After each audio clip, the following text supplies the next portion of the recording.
Welcome to the world united. Welcome to the world united. This panel discussion is a merger, and it's going to be on how to shift from dualistic consciousness, dualistic dimensions, to holistic consciousness. That is the topic of the day. And we have here the panelists Trina Lee Cooper, Justin Bergholcs, Danielraccanni, and Marianne Lau. So we have four panelists today. And here we'll start with Trina Lee Cooper. Trina, you are there?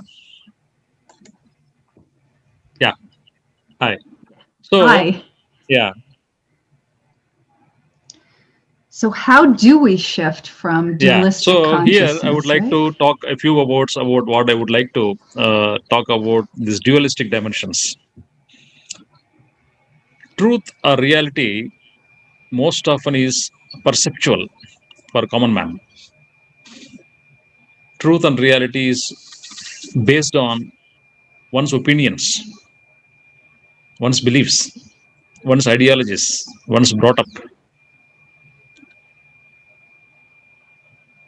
And if you observe from this dimension, there are two types of truth.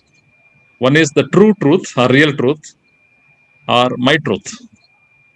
My truth is based upon personal dimension, perceptual dimension.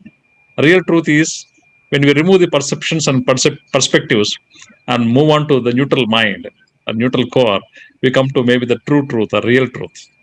So, and grossly speaking, we have a truth called as social reality, that which is visible outside in three-dimensional world, where all our responsibilities for being in the physical strata, for being in this denser world, appears as a reality. And once a person closes his eyes, and inner reality is totally altogether different. So, how this duality consciousness for human being comes into picture? What is outside as social reality, and what is inside as the spiritual reality? How do we actually get stuck in the social reality, and how it is very difficult to get to the spiritual reality? I would like to hear from you, Trina. Well, it all begins because we're taught to believe a certain way of thinking. Whatever our culture is, whatever our background is, it's where we are. And the only way, as so many of these wonderful speakers have said, to change it is to begin to bring some new ideas and new thoughts in, and new practices, understanding more, changing the neural nets that are in our brain to understand and broaden our vision. Really look at the, coming to a place where anything is possible with God or Creator. Anything is there. And where do we get to a place in ourselves where we no longer say, and someone gave me this a long time ago, what does war mean? War means we are right. Instead, what is peace, and what came to me was peace is powerfully embracing and celebrating everyone. So recognizing that what each one of us believes could be truth inside for that person at that moment, and it could shift if they opened up and expanded, but appreciating them for who they are and where they are, and knowing, really looking and understanding that there is a seed of spirit inside. There is that seed that's there. For whatever expression it needs to give, we need to be allowing and accepting of that.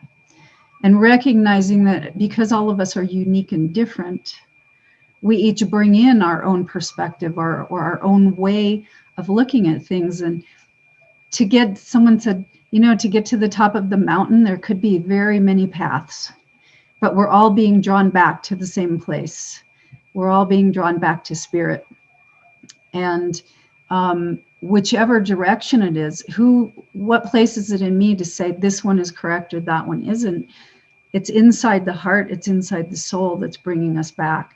So to really come to that place inside of us that we need to open and explore and see that there really are a lot of different ways of approaching it, and appreciate the fact that everyone is on a path, their own spiritual path, and be really grateful for that, because it does bring in that beauty and the passion and the wonderful weaving of the quilt.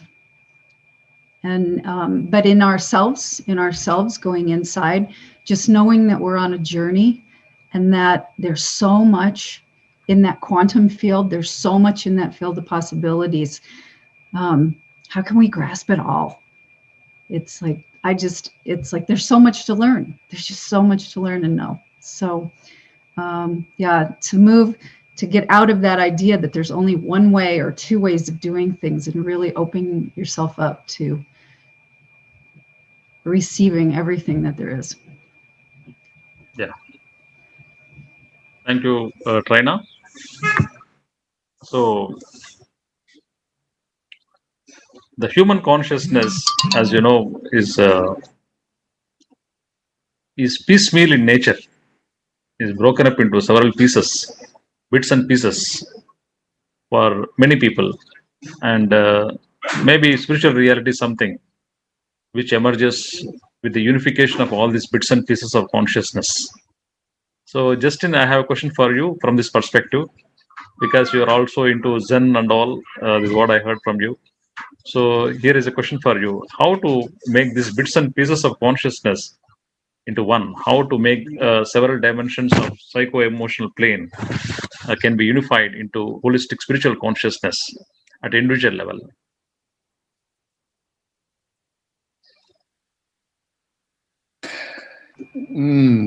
That's right. And I asked the question of Kavita to show me your mind earlier.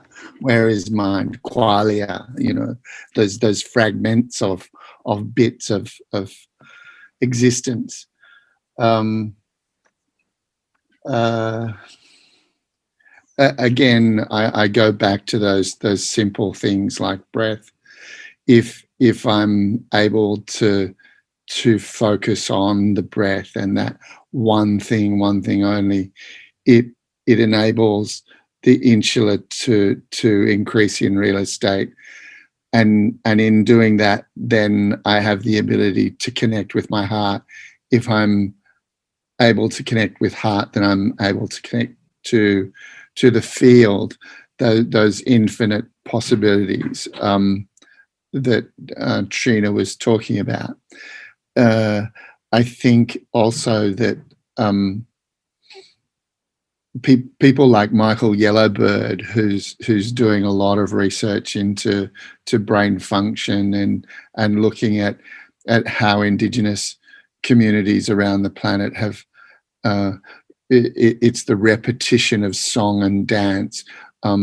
People will sing to the tree, dance to the tree until they become the tree. There is no difference between them and the tree. We're all infinitely connected at source. But if you're functioning from back of brain, you're not going to be able to process that. So the breath enables you to stay in your frontal lobes. It enables you to connect and process. Yellowbird talks about colonial mindset, colonial mentality being a brain disorder or a brain dysfunction, because they can't connect to the heart. They can't connect to the field. People can rape, pillage, and plunder. We can mine sacred sites. We can remove people and children from their families. If I have this inability to connect with the heart and the field. So I'm not sure that that's answering your question, but I think it's looking at that collective mind. How is it that an ophthalmologist in London and an ophthalmologist in Melbourne are doing the same thing at the same time and they're not communicating? they're not talking to one another. That's the collective.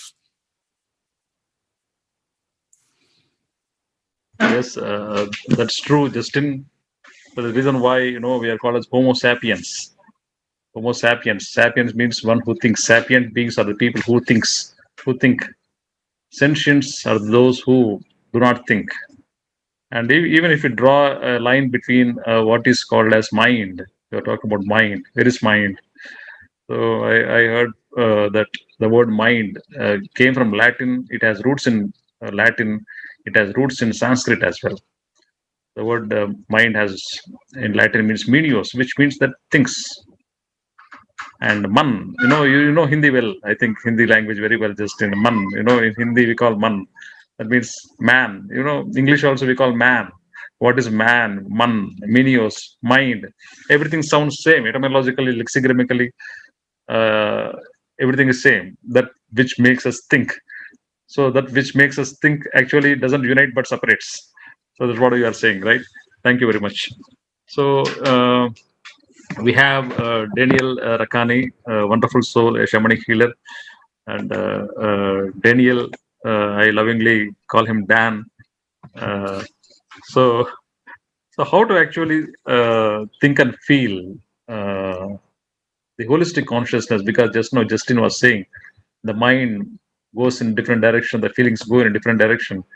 How to actually unify all these things to understand the reality, a greater reality or a grand reality, which we ought to understand and awaken to.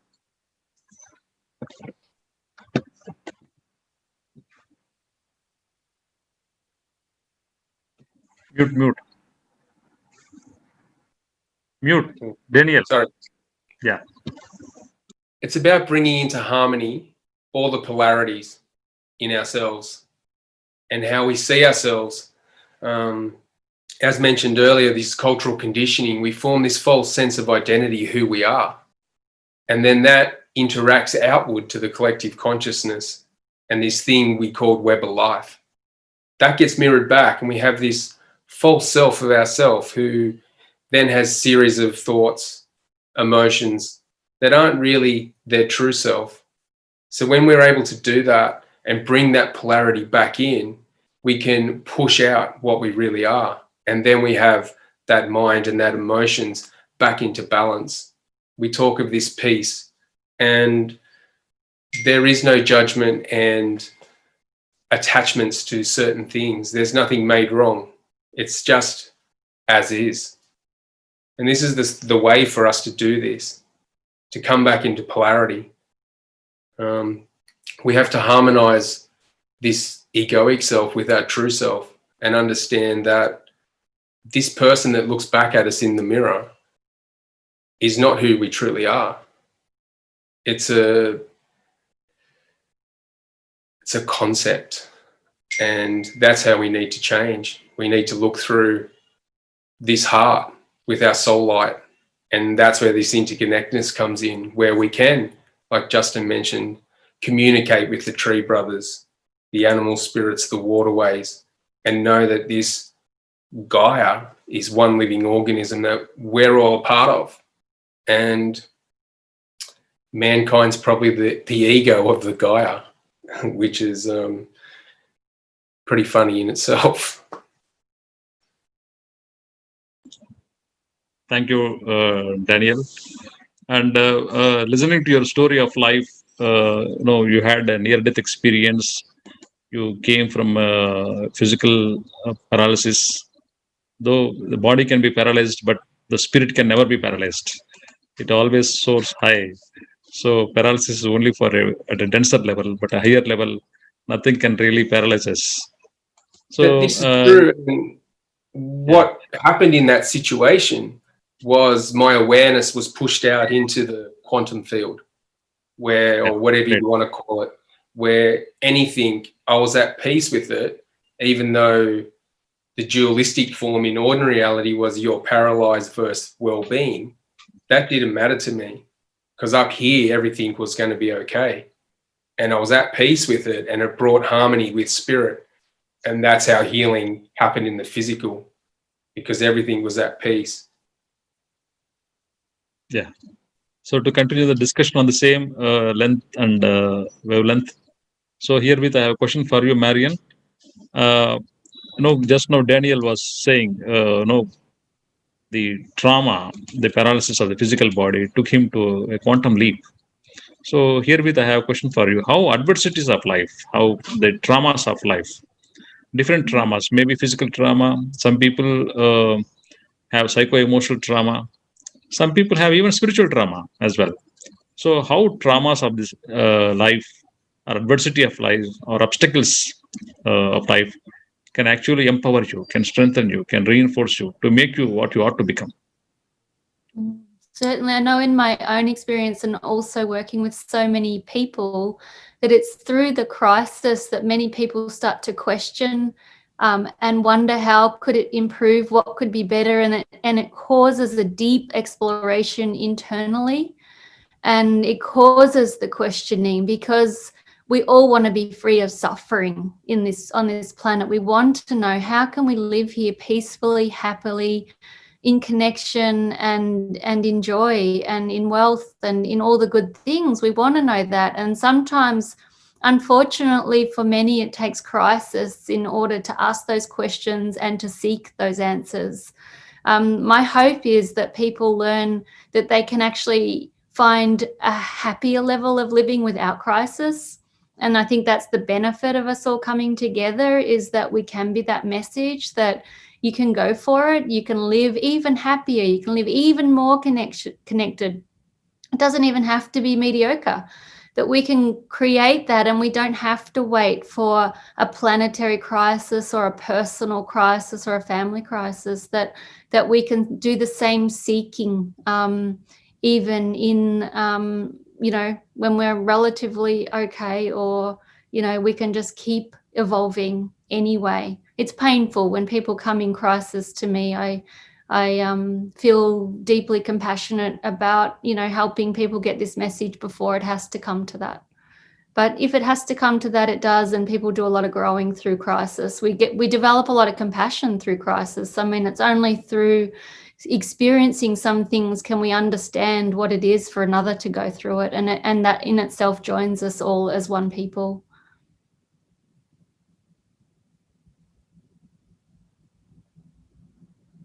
I think you're muted there, Dr. Yugandhar.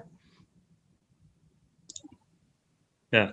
So all the blocks, the stumbling blocks of life, obstacles of life, are certainly stepping stones and cornerstones for further heights. Definitely. Many people have experienced it. It can never be conceptually understood. It can never be intellectually understood. But life's experience always offers till we learn.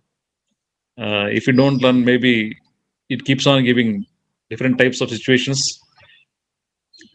As long as we learn it totally experientially.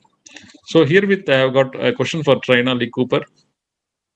So these learnings of life, these lessons of life, these bits and pieces of wisdom that we collect as pearls of wisdom from our own life's experiences, from elders, from our peers, from our colleagues, how we should live and how we should not live, all different types of knowledge that is most essential for inner awakening, is all very, very essential. But how we can actually teach people? Some people, despite all the life's repetitive experiences, recurrent experiences, they never learn. So, being a wise woman, how you can actually bring this wisdom to masses? Masses need a different type of awakening. Something has to be done.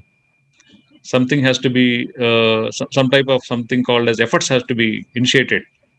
Though in spiritual reality there are no efforts as such, but still, if you want to teach some people, if you want to awaken some people, certain planning, certain education, spiritual education seems to be really required. So, what is your take on it? People are going to be willing to open and learn when they're ready. And to me, some of the best ways to do it is to drop the seeds, to say things, to bring things forward, to be really open to people, to bring experiences, opportunities to learn. And when they're ready to hear, they will begin to hear. One of the sayings that Jesus had, when you have ears to hear, you're not going to be going, it's not going to happen until you're ready. But the curiosity gets piqued when they see things or they have opportunities. And so to me, bringing these experiences forward, bringing them forward again, reminding people, allowing them to have an opportunity to hear, we need to keep bringing them forward and giving them from different perspectives, because since we all have different backgrounds and different experiences and different learnings, we may not be conscious or aware of one thing that's happening, where we may pick up on something completely different. And so sometimes spirit even gives us a kick through a dream, through an experience that we have. And so to me as a teacher, it's like staying open for whatever possibility comes to me, whatever possibility, and then listening, really listening to what someone has to say. And then you kind of know, listening to your heart, what should I say? What little piece of wisdom can I drop? What can I just tell them that may resonate? And so learning about a lot of cultures, immersing yourself in the difference in people helps enable you to bring that forward as well. But you really have to come from the heart, just like everybody says. You've got to come from the heart, from caring, and really, really holding that space of awakening for everyone. So, and then I just give Creator gratitude all the time for bringing me or offering me opportunities of sharing with people. So, yeah, that's my take on it. I think you're still muted. So thank you very much for enlightening all of us. So this mute and unmute of virtual summits are always very funny, but still, time is demanding to learn all these things. Time is making us to be more conscious of so many things. Maybe learning is spirituality. Constant learning is spirituality. If we are not learning, we are not spiritual at all. So, yeah. So, based upon this, some pointers given by Trina, I have a question for you, Justin. Because of your vast travel in India and the long stay in India, you must have been hearing about so many things, the dualistic philosophies of India, the Dvaita and Advaita. So all these things. So how is your take? You have also background from Zen philosophy as well. So based upon your vast, diverse backdrops from Himalayan wisdom and from your Zen backdrop, so how do you actually understand and how do you actually would like to give a message to the world about the importance of awakening the holistic consciousness, awakening the wholesome consciousness? Because the world till now has been ruled by the separative or segmentalized consciousness of humans. So the sectarian or segmentalized fractured consciousness, broken consciousness has to be united at an individual level. So this union makes us really whole. And based upon your backdrop from Zen and Himalayan wisdom, how do you actually connect these bits and pieces of consciousness, and how do you actually connect the dots that are there, and how do you draw a line between them? My field is more the Tibetan rather than Mahayana Buddhism, but Zen is actually a Nepali word, and it means to bring your mind here now, in awareness. Like it's that true awareness. How do we change the collective consciousness? Change happens only one of a few ways. It can be a revolutionary change, which is a violent struggle, or it's an evolutionary change, which is I have to model the behavior that I want. And then people can either like it or not like it, take a bit, take a lot, or none at all. But I have to be true to self. And I think that's the forums that you've got over the coming weeks are all part of that tipping point that is people take a little bit, take a lot, or none at all, and then from that you change your own personal environment that you have some control over.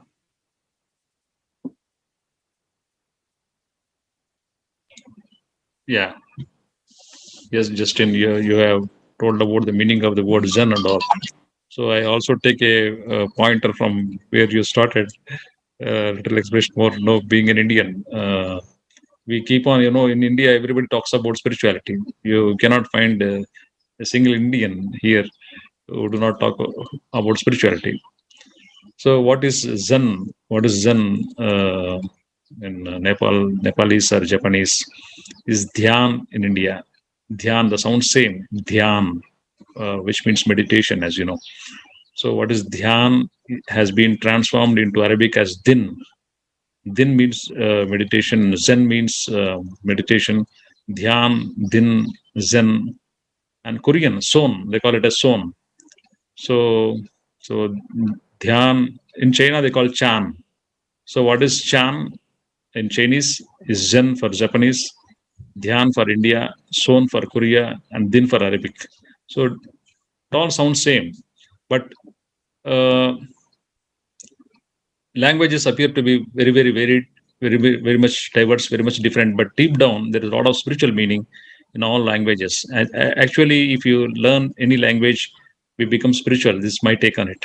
So any language, or if we learn more than one language, definitely we understand the very exciting part of how the words came into existence. There is a lot of spirituality in the etymology of words. The ancient words have got very, very deep meaning. Of course, okay, I'm just talking about something which is not relevant, but I felt like talking on this. So Daniel, here with, the dualistic consciousness of the man, as we have been discussing, is the real scourge of the planet. Just because, we treat animals as different, we eat them. Animals have been treated as vegetables. They are coming into our bowls, and finally to our stomachs are becoming regular graveyards for them. So the separative consciousness is also extended not only from humans to animals, but also human to human. So we're all feeling separated, and the real unity consciousness doesn't happen, and it all happens as per terms and conditions. So how this terms and conditions philosophy of the common man can be moved to, or synthesized to, or synergized to the real core consciousness. The core consciousness, the essence of the human being is all same. So how to move this terms, conditions, consciousness to real core consciousness or unconditional consciousness? How we can actually do it? Because the world doesn't appear to be really elevated to unconditionality. No, we are all based on terms and conditions.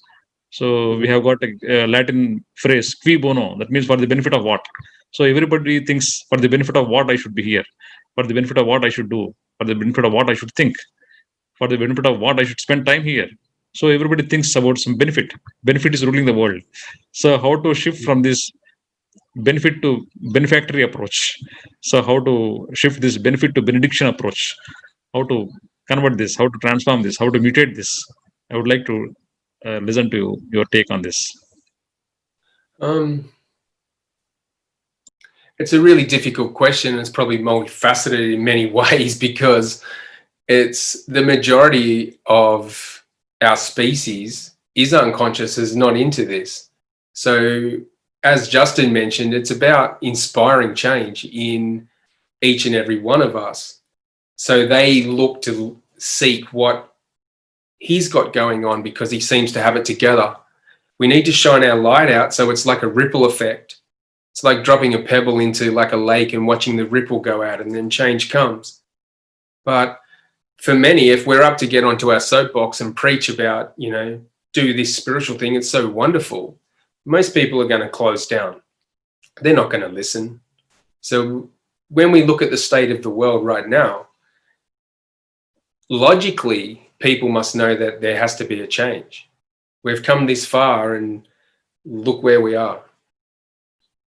So this change is coming, but maybe we should look to the children. They seem to be born more conscious than us adults, and we need to catch up. Instead of conditioning them into perhaps the same toxic cycles that we've all been through, maybe we should look at the kids as the teachers because they seem to be much more enlightened, and there's no real way. Things like this are fabulous. They bring information and ways into people's consciousness, but ultimately they need to be that reality, because, you know, that action in reality is what they need to do. They need to seek. And every single person, there comes a point where their soul peeks out from the darkness of the curtain that's encasing it and says, hey, you need to walk this spiritual path. And as Marianne mentioned earlier, hopefully it doesn't come at a life crisis or something like that. We need to bring that point of enlightenment that most people go through at the time of their death back 40, 50 years, so they start to walk as an awakened being. And that's how consciousness really changes. Because at the moment, that last couple of weeks in someone's life cycle is when they become fully illuminated, really. How do we do that? There's many pathways for many spiritual practices, and I think if we can drop those seeds of inspiration and allow people to find their own pathway is the key for, you know, awakening and conscious change for our species. Thank you, Daniel. Thanks a lot. Change is definitely required. Change is impending. Change is imminent. So here I have a question for you, Marianne. How this change or individual awakening really affects a person who is awakened in one part of the world? Is just his awakening is enough to create global spiritual awakening, or is it through some efforts of this awakened person or wise person which really awakens others? You know, as you know, you're in the Australian side, the southern side of the world. We have this 100th monkey experiment started from the islands of Australia, is what I heard. The 100th monkey experiment, you know, the monkeys getting trained with the habits learned from the Micronesian islands to Macronesian islands, completely diagonally opposite the South Pacific Islands to Hawaiian Islands. How the knowledge and wisdom are learning or lessons learned through certain demands or needs of monkeys goes in a very unconditional way or a mysterious way, unexplainable, ineffable way, so that the monkeys of Hawaii also can learn the same lessons. So we have several experiments on the rat mage experiment, 100th monkey experiment, so many experiments are there. So what is your take on how this individual awakening affects global spiritual awakening? Is it just a mysterious way like 100th monkey experiment, or is it by, you know, we have to put some efforts type of thing to do a doing type of thing to awaken the globe, to awaken the mankind, in fact? That's a very good question. I love the depth and breadth of your questions. It's wonderful.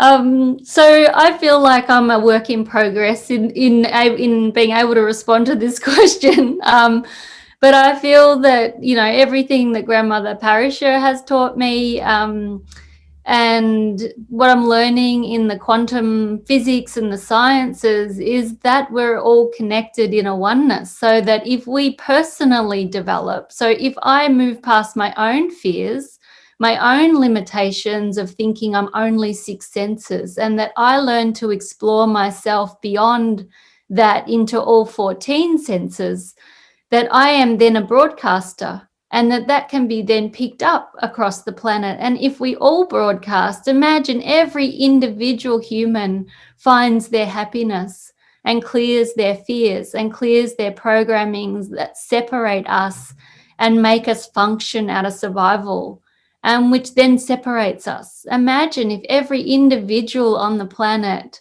learned to know who they are from a heart-based level and that every individual broadcasts happiness. Can you imagine what this planet would be? It would sing, like it'd be amazing. And I know, just even my own experience of being a student of Grandmother Parisha and just sitting in the presence of such an evolved soul, a beautiful love, that I in myself rise to that energy, and I learn more and more by osmosis of that around me. So, and that helps me lift. And as I lift, then, you know, I can do my best to spread that to my clients and everybody in my presence, the person I smile to when I'm walking down the street and I look into their eyes and recognize them. And I think we all do that for each other. And so it's our personal responsibility, I think, to learn who we are fundamentally. Yes. So once you realize the truth, you feel something as responsible. You feel very responsible for the world, because we are all one. So when a man awakens, the whole mankind awakens because of the responsibility. So the wise man always takes responsibility and takes adventurous journey always, as you know. So thanks all of you. Thanks all the panelists, Traina Lee Cooper, Justin BERGHOLCS, DANIELRACCANI, and Marianne Love. Thanks a lot for participating. Thanks a lot for all your valuable time, very, very precious time for this platform of World Parliament on Spirituality. So together, there's a lot of things to do. Only through togetherness we can make miracles. The scattered activity of the individuals need to be mutated into collective activity. The individual consciousness has to awaken in a bigger way the oceanic mankind consciousness, so that the whole world evolves. That is our responsibility together, each one of us. So if our collective responsibility moves in a clear direction, I think the whole mankind will definitely evolve, and it reaches a different level to make this Earth planet a pristine place, a celestine place, and a very, very wonderful place for the future generations to live. At least, if not us, at least the future generation will have a very, very better time. This is my feeling. And you have anything to give more inputs, or would like to talk something? Because it's the fag end of the session, fag end of this track one. If anything has anything to convey, anybody has anything to convey, please. Appreciation. Thank you very much for the time. Thank you. And for sharing it with these beautiful Yeah. hosts. So we have elders here, Grandmother Parisha, Joy Molanhar, Uncle Fred also joining us. So my greetings to all of them once again.